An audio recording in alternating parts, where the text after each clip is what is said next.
bakka dhugaa jira amma bakka dhugaa jira rabbi. Mubaarik sheekaa gobbaatuun arrabsanii jedhee namoota takka takka Haayidar Abdii bilisummaa faayamee iluu faayamee himataa jira.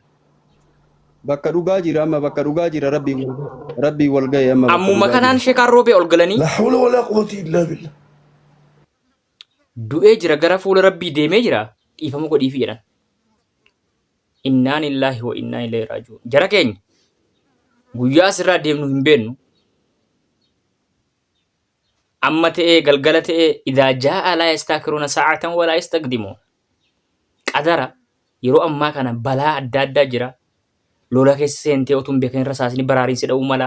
Makinaan siin garagaluu mala. Gororri si feesii ajjeesuu mala. Amma sheekaan gobbarraa ka'ee otoo gara baalee roobee deemaa jiru saakiliidhaan siinootiraakii jala galee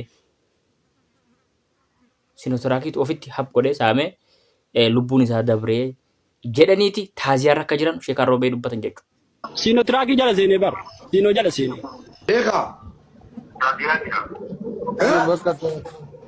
Inni gobbarraa saayikiliidhaan dhufaa makiinaa asii ol deemu makiinaa beeyta makiinaa asii ol deema. Siinootiraakii jala seenee bara. Siinoo jala seenee. Wallahi duuti gubbaa kana garaan abuufu. Kaleessa malee deengaddaan viidiyoo kuusatee ture. Kaleessa guyyaa viidiyoo kuusatee ture. Mubaarik musammaa arrabsee ture. ቆዳ ዘር ነው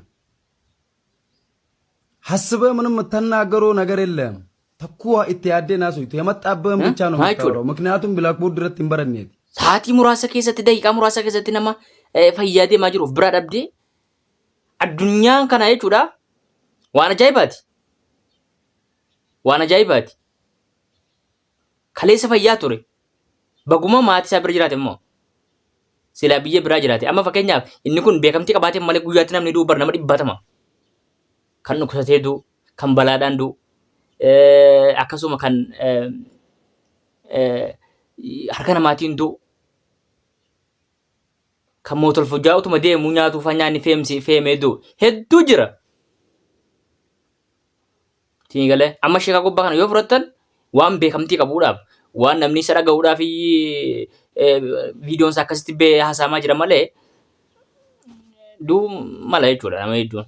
Kanan isiniin jedha guyyaa asirraa deemnu hin beeknu waan ta'eef amantii keenyatti jabeeffannu karaa fuula rabbii wanti jedhamu yoo islaama taane islaamummaa yoo kiristaana taane kiristaanummaa irratti jabaachuun dirqama ta'a. Isinii galee maaliif barri bara dhumaati kadhachuun barbaachisaadha akhiru zamaanii waan ta'eef. Akkasiin isin jechuu barbaada kabajamtootaaf jaalatamtoota keenya YouTube kanarratti qaata viidiyoo postatuu dhiifne like illee godha subscribe illee godha. Ciao.